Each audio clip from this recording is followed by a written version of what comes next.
Salam Kerahiman. Hari ini tanggal 19 November.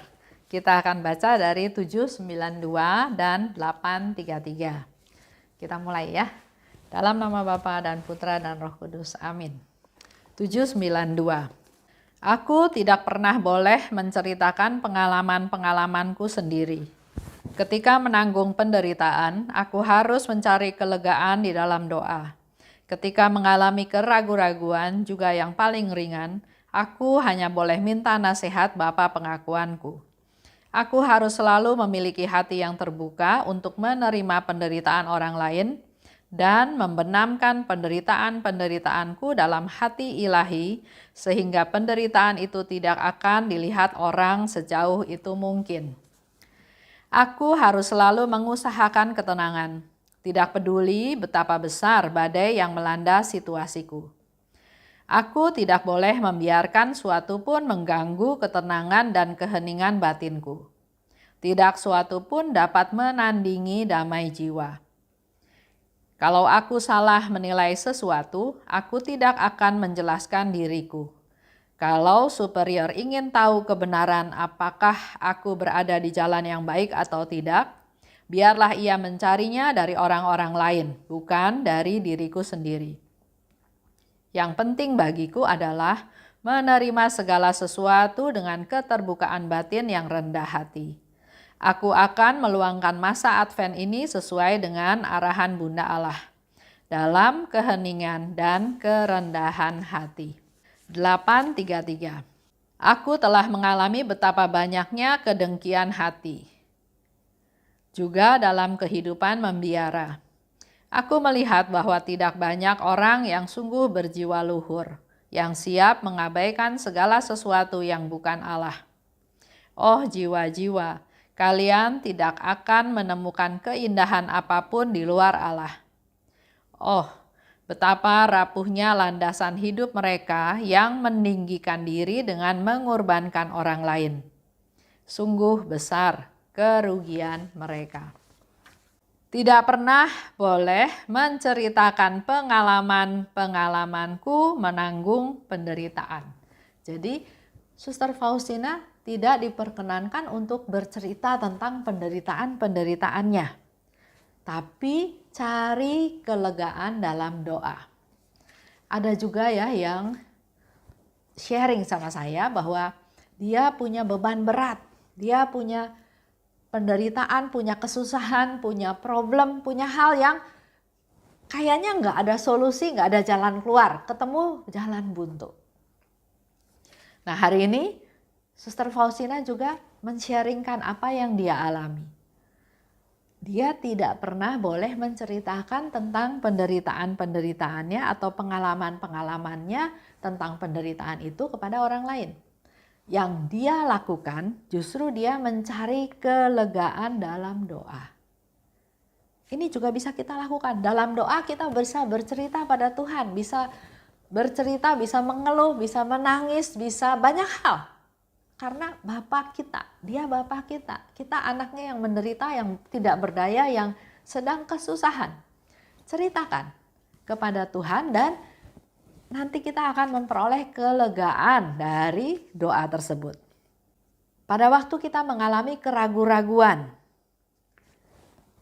jangan depending, jangan diem aja, jangan berandai-andai sendiri.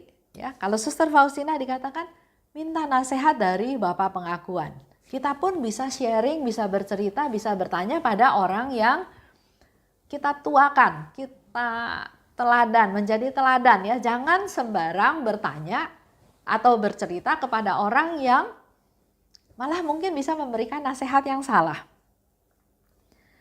Jangan minta nasihat ke sembarang orang, nanti malah jadi makin bingung ya. Kita kan kalau lagi ragu-ragu, kebingungan, maka carilah nasihat untuk lebih dapat satu keyakinan, ya. Tapi sering kita juga masuk atau terjebak ke dalam satu cerita, satu keadaan di mana keraguan-raguan itu kita ceritakan untuk menceritakan betapa hebatnya saya, misalnya, ya. Contoh yang gampang. dalam bekerja. Mendapat tawaran pekerjaan. A, kondisinya seperti ini. Tawaran di B, kondisinya seperti ini.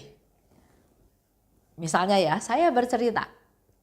Tapi tujuannya bukan untuk mendapatkan suatu komentar atau hal yang baik, tapi lebih ke arah mau pamer bahwa saya laku loh, saya ditawarin sama si A begini, saya ditawarin sama si B begini.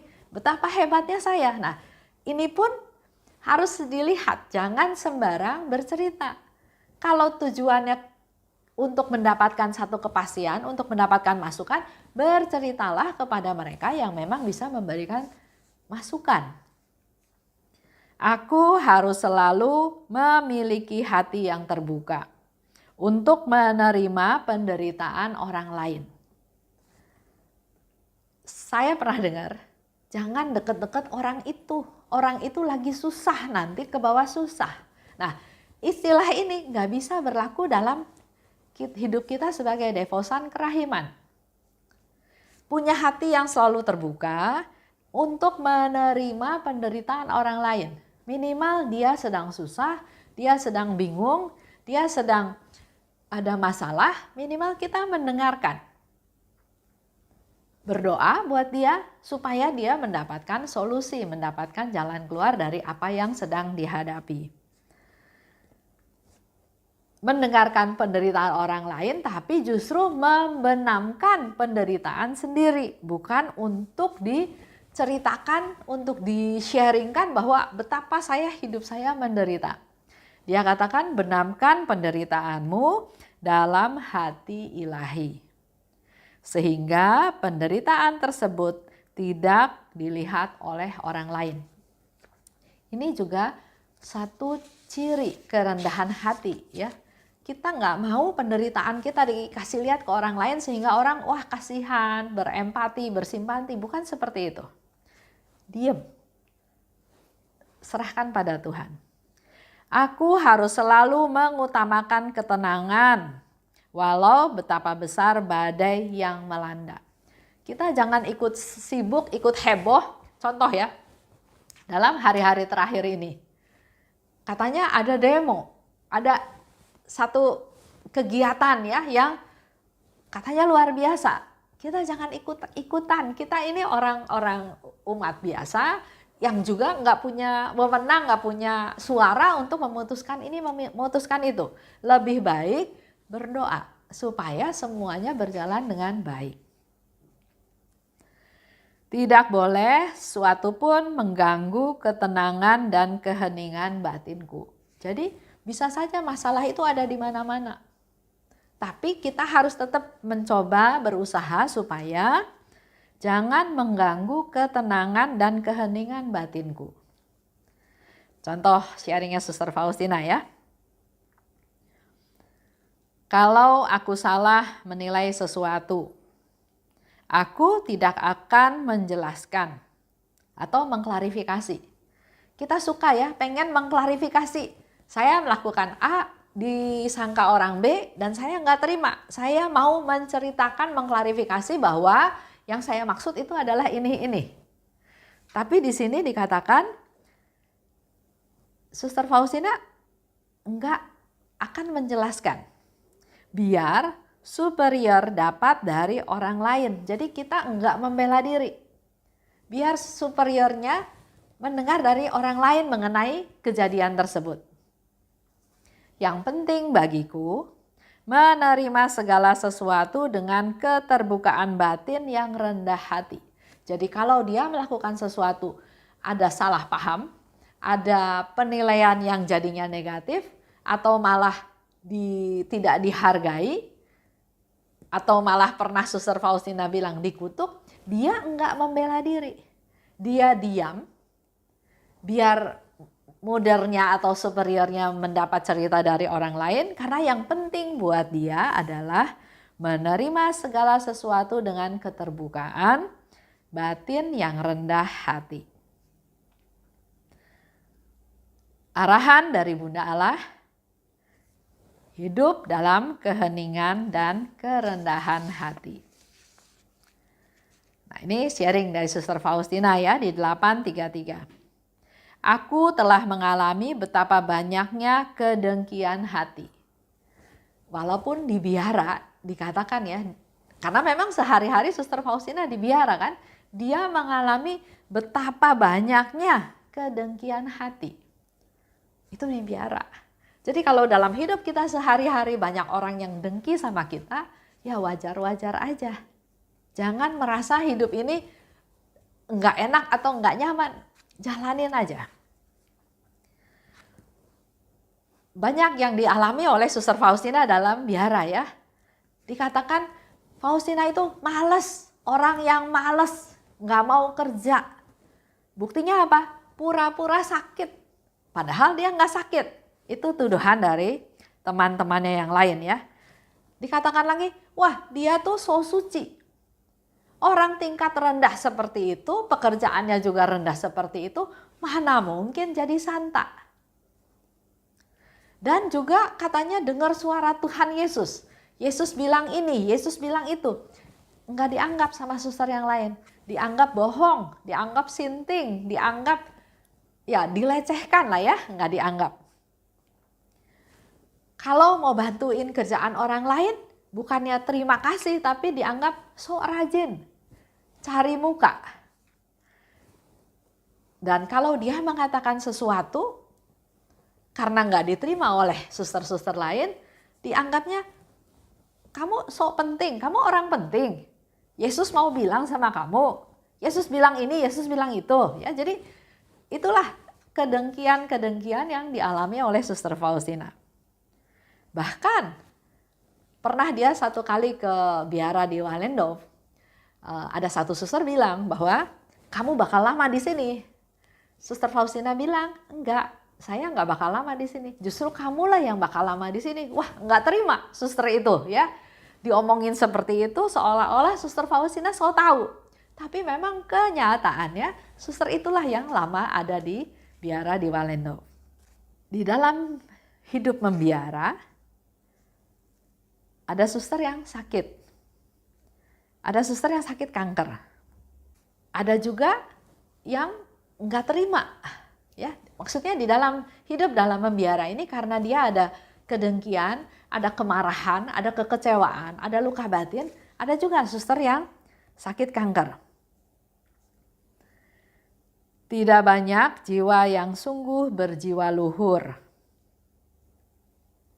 yang siap mengabaikan segala sesuatu untuk yang bukan Allah. Jadi kita tuh sebetulnya harusnya fokusnya semuanya kepada Allah. Tapi banyak jiwa-jiwa yang fokusnya justru hal-hal yang bukan Allah. Contoh ya, ini juga contoh seorang suster. Suster ini punya tingkatan yang tinggi, pengetahuannya luas, tapi saya nggak tahu bagaimana pengaturan di dalam biaranya. Dia berharap atau dia berpikir bahwa dia akan menduduki posisi kepala tersebut ya. Tapi ternyata bukan dia yang diangkat sebagai kepala, suster lainnya. Dia marah, dia dengki, dia iri. Padahal suster itu umurnya sudah 70 tahun lebih. Jadi saya sama Haryanto ya mengevaluasi betapa kasihannya ya suster ini ya. Karena fokusnya dia bukan pada Allah, tapi pada yang bukan Allah, yaitu saya harusnya di posisi ketua, saya harusnya jadi kepala. Saya dari sisi pengalaman, dari sisi ilmu, dari sisi kesenioran, harusnya itu posisi untuk saya. Nah, ini masih terjadi walaupun hidup dalam biara. Kita perlu banyak berdoa buat kaum religius. Dan dikatakan oleh Suster Faustina, orang-orang yang tidak mengutamakan Allah tidak akan menemukan keindahan apapun di luar Allah. Kita nggak bakal bisa ketemu keindahan kalau kita ada di luar Allah. Jadi kita harusnya fokusnya pada Allah. Betapa rapuhnya landasan hidup mereka yang meninggikan diri, bahkan mengorbankan orang lain, dan orang-orang tersebut kelihatannya menang, Karena dapat posisi tinggi dengan mengorbankan orang lain, dengan merendahkan orang lain, tapi sebetulnya besar kerugian dari orang tersebut. Contoh ya, ada teman dulu, ada urusan di kantor. Sebetulnya urusan itu mudah diselesaikan, ya. Tapi sesuatu yang mudah kan biasanya nggak dihargai. Diolah sedemikian rupa dengan berbagai macam asumsi, maka masalah yang simpel sederhana itu menjadi masalah yang sepertinya sangat sulit dan complicated. Dari tadinya harusnya bisa diselesaikan dengan banyak asumsi, malahan jadi sangat complicated dan akhirnya berlarut-larut nggak bisa selesai-selesai. Dan akhirnya memang selesai. Tapi dalam hal ini beberapa berkomentar bahwa kenapa hal yang simpel dibuat sulit. Teman yang lain bercerita kalau simpel bisa diselesaikan nggak ada nilainya. Tapi kalau itu sesuatu yang sulit dan bisa diselesaikan, dia jadi bernilai. Nah, hal ini bertentangan dengan apa yang kita belajar dari Suster Faustina. Dikatakan oleh Suster Faustina, fokus pada Allah saja. Dan ternyata Suster Faustina memberikan klarifikasi. Tidak banyak jiwa yang sungguh berjiwa luhur yang siap mengabaikan sesuatu yang bukan Allah. Mari kita refleksi ke diri kita masing-masing. Kalau masih lebih memprioritaskan kehidupan duniawi, materialistis, masih hal-hal yang bersifat duniawi, mulailah dilepas karena hal itu tidak akan membuat hidup kita indah.